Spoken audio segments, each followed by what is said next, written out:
శుక్రవారం 22వ తేదీ ఉదయం 10 గంటలకు జరిగింది. కాలం కాటేసింది. కళాకారుడి ఇల్లు కాలిపోయింది.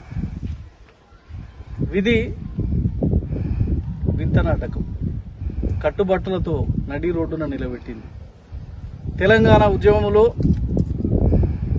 గోసి గొంగడేసి డప్పు సంకనేసుకొని ఎన్నో ధూమ్ధాములలో తన డప్పు వాయిద్యంతో ఉద్యమాన్ని ఉరకలెత్తించిన తూర్పాతి వెంకటేష్ చేవెళ్ల నియోజకవర్గం గ్రామం దైవాలగూడ కూలినాలి చేసి వేసుకున్న గుడిస ఇట్లా కాలిపోయి కట్టుబట్టలతో కుటుంబం రోడ్డున నిలబడ్డది. అసలు ఏమీ లేదు ఇంట్లో. మొత్తం వంట సామాను, బట్టలు మొత్తం కాలి బూడిద అయిపోయింది. గుడిసె మొత్తం కాలిపోయింది. ఓన్లీ బూడిదే మిగిలింది. కన్నీళ్లు తప్ప వెంకటేష్కి ఏమీ లేదు. ఎవరన్నా మీకు సహాయం చేయవారు ముందరకు వచ్చారా? ఇప్పటి వరకు ఇక్కడ ఈ గ్రామానికి ఇంకెవరు రాలేదు, ఎవరు సందర్శించలేదు. అధికారులు కానీ రాజకీయ నాయకులు కానీ ఎవరైతే ఇప్పటి వరకు రాలేదు. ఇంకా మీ డిమాండ్స్ ఏంటి? ఉద్యమంలో పనిచేసిన కళాకారుడు కాబట్టి ప్రజాప్రభుత్వం వెంటనే స్పందించి ఈ కళాకారుడు వెంకటేష్ కుటుంబాన్ని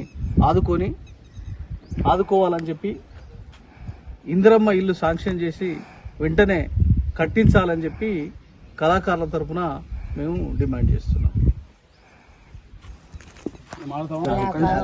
భూతాలకి ఎరక ఎట్లా చెప్పు బతకనిక కూలిపోయారు.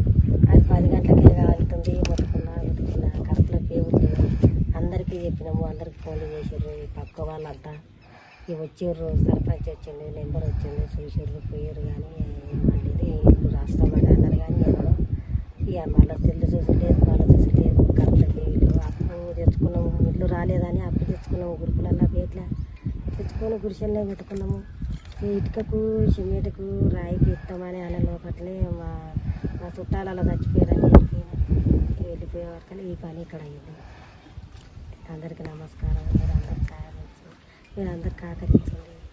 పేగులు అట్లా రేవంత్ రెడ్డి సార్కు కళాభివందనాలు. కళాకారు ఉద్యమంలో ప్రతి ఒక్క బాడీలు అన్నింటిలో ప్రోగ్రాం అదృష్టానికి ఆ ఇల్లు కాలిపోవడం అది ఎట్లా అయింది ఆ భగవంతునికి ఆ భూతలకే తెలియాలి. నాకు ఇప్పుడు ఉన్న ఇయ్యాలకి నా పదవులు వచ్చి ఈ బట్టల మీద ఇదే ప్రసారం చేసుకొని ఇవే బట్టలు వేసుకొని ఎవరు ఏ సారు కూడా ఎవరు స్పందించడం లేదు. దయచేసి రేవంత్ రెడ్డి సార్కు కళాకారునికి మా బాధలు గుర్తించి నాకు ఇల్లు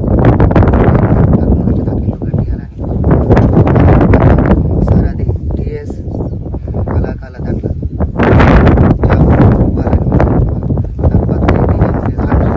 ఉద్యమంలో అయితే ఆంధ్ర పోలీసు వాళ్ళు కొట్టిన దెబ్బలు కూడా ఇప్పుడు పని చేసుకుంటూ కూడా నాకు శాతం అయితే లేదు.